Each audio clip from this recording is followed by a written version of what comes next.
Olá, sejam bem-vindos ao nosso curso de CNC básico. Na aula de hoje nós vamos ver usinagem com o eixo Z. Sempre que a gente for trabalhar com o eixo Z, a gente tem que levar em consideração basicamente que o eixo Z diz respeito à profundidade do corte. Outra coisa muito fundamental também que é importante ressaltar é que o zero do eixo Z é a superfície do material que nós vamos usinar. Então, tudo que a gente tiver para cima da superfície, ou seja, Z positivo, ele é acima da peça. E tudo que for negativo em Z é dentro da peça.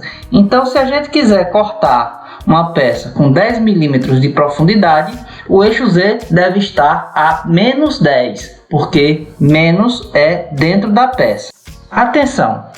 Quando for utilizar o comando G0 juntamente com o eixo Z, você pode causar impacto da ferramenta com a peça. Isso pode danificar a peça, a ferramenta ou a máquina. Então, sempre se deve tomar muito cuidado ao utilizar o comando G0 juntamente com o eixo Z. Recomenda-se a utilização do comando G0 apenas no sentido ascendente ou para aproximação de usinagem. Uma outra coisa também deve-se tomar cuidado com a profundidade máxima de corte. Isso vai depender do tipo de ferramenta, do material e da velocidade do corte que será realizado. Bom, o procedimento. A primeira coisa que a gente deve fazer é colocar o eixo Z numa distância de troca de ferramenta. Essa distância deve ser 200 mm ou mais, que é uma distância onde você pode fazer a troca da ferramenta sem o risco de impacto com a sua peça. Essa distância de troca da ferramenta ela deve ser utilizada nos seguintes momentos. No início da usinagem, sempre que for iniciar a usinagem é importante que a peça esteja na distância de troca. Durante a troca de ferramenta e no final da usinagem, para que o operador tenha espaço na máquina para retirar a peça usinada.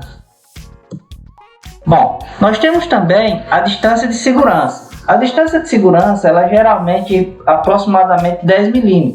Isso pode variar de acordo com a máquina e com o tipo de usinagem a ser feita. No entanto, sempre que você for para essa posição, você pode utilizar o G0 até chegar a essa posição e a partir daí você vai utilizar o G1 para a aproximação maior da peça, que é uma velocidade controlada e evita impacto da ferramenta com a peça. Recomenda-se também essa posição para que você possa mover de uma posição para outra. Então, ao chegar na distância de segurança, você pode utilizar o comando G0 para se movimentar em X e Y. E depois utiliza-se o G1 para se aproximar novamente da peça. E a posição de corte ela deve ser feita com o comando G1 para ter uma velocidade controlada. E recomenda-se um avanço de aproximadamente 1/3 da velocidade de corte normal. Nunca se deve utilizar o comando G0 para movimentar no plano XY quando estiver na posição de corte. Isso vai acarretar a quebra da ferramenta, da peça ou da máquina. Como vai ficar o nosso programa? Bom, vamos iniciar com o comando G90. Isso para garantir que a máquina está no sistema de coordenada absoluto. Podemos utilizar, claro, o G91. No entanto, o G90 é mais aconselhável para que a ferramenta vá para uma posição específica. Acionamos o spindle S1000M3 e vamos para a posição de troca G0, X0, Y0, Z200, que é a posição de troca de ferramenta. Depois fazemos a aproximação em G0 para a posição Z10.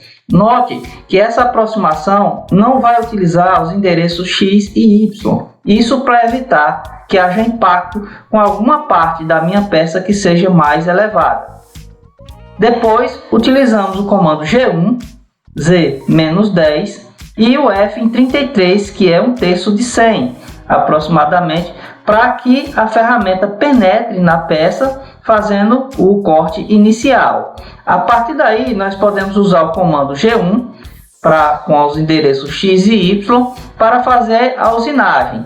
Note que quando nós utilizamos os endereços X e Y no G1, nós aumentamos a velocidade de avanço para 100, porque as fresas são projetadas para cortes na horizontal. Então nós temos a velocidade normal de corte aqui.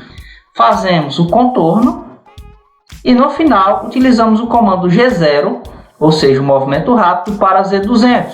Como a ferramenta vai no sentido ascendente, nós podemos usar o Z200 tranquilamente.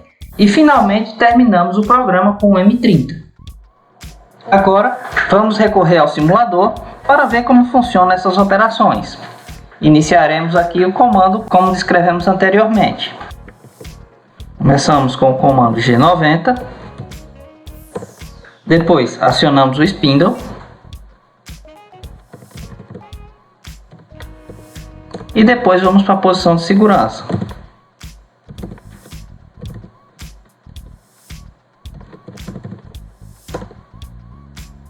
Após isso, nós vamos aproximar o eixo Z para a posição de segurança.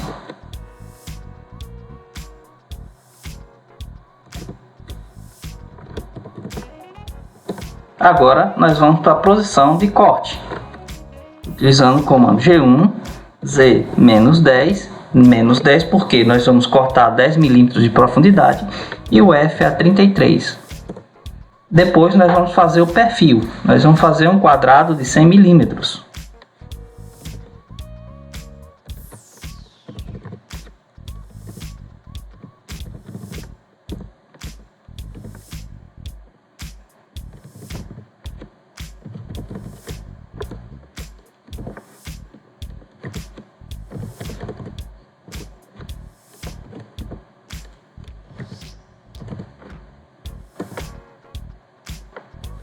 Agora nós vamos fazer a retirada da ferramenta da peça para a posição de troca de ferramenta. E finalmente finalizamos o programa. Uma vez feito o perfil, nós vamos agora fazer a simulação da usinagem. Inicialmente nós temos aqui o G90, acionamos o spindle e vamos para a posição de troca de ferramenta. Agora vamos para a posição de segurança. Depois vamos para a posição de corte. A partir daí vamos fazer o contorno cortando o material. Quando voltamos para a posição inicial, vamos voltar para a posição de troca de ferramenta. E finalizamos o programa. Bom, ficamos aqui por hoje. Nas próximas aulas nós vamos ver detalhadamente como funciona a simulação de usinagem. Até a próxima!